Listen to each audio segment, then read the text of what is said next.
दूसरे दल का गिरोह का नेता भी बाहर आया। उसका नाम तियानिये था। दूसरा दल चाहता था कि किंगलोंग उसे आटे के पैसे वापस दे, लेकिन किंगलोंग हार गया था। वो पैसे कहां से लाएगा? महंगे आटे के पैसे की तो बात ही छोड़िए। अगर उसके पास पैसे नहीं होते तो मैं उसे विदेश में बेच देता। मैंने सुना है कि विदेश में बेचे जाने पर युवाओं के अंग बहुत कीमती होते हैं। जब वे जहाज पे चढ़ने वाले थे तो दूसरे दल को अचानक पता चला कि किंगलोंग के पास शांगकून का बिजनेस कार्ड है। तियानिये को लगा कि किंगलोंग शांगकून से है, लेकिन किंगलोंग ने कहा कि वो कोई गैंगस्टर नहीं है। तियानिये का गिरोह शांगकून के गिरोह के साथ गठबंधन में था। सुरक्षित रहने के लिए उसने पहले पुष्टि करने के लिए फोन किया। जल्द ही शांगकून के लोगों ने किंगलोंग को घर ले जाया। जब किंगलोंग ने शांगकून को देखा तो बॉस ने कुछ नहीं कहा। उसने केवल पूछा, तुम मालोंग को कहां ले जा सकते हो?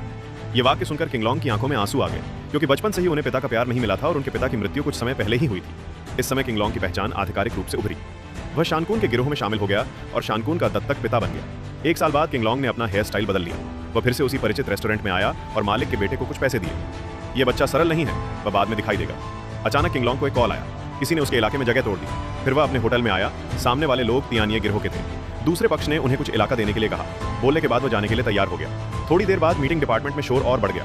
किंगलोंग ने शराब की बोतल उठाई और अपने कुत्ते का सिर फोड़ दिया और फिर अपने छोटे भाई को सबक सिखाया। घटना के बाद उसके अपने वेटर ने उसे पट्टी बांध दी। किंगलोंग को यह लड़की पसंद आ गई। उसका नाम श्याओमी था।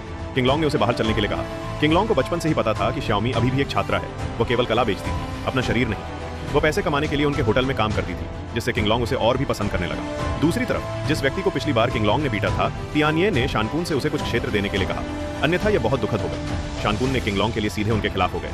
अगर तुम्हें लड़ना है तो बस आओ। तियानिये का चेहरा गुस्से से हरा हो गया था।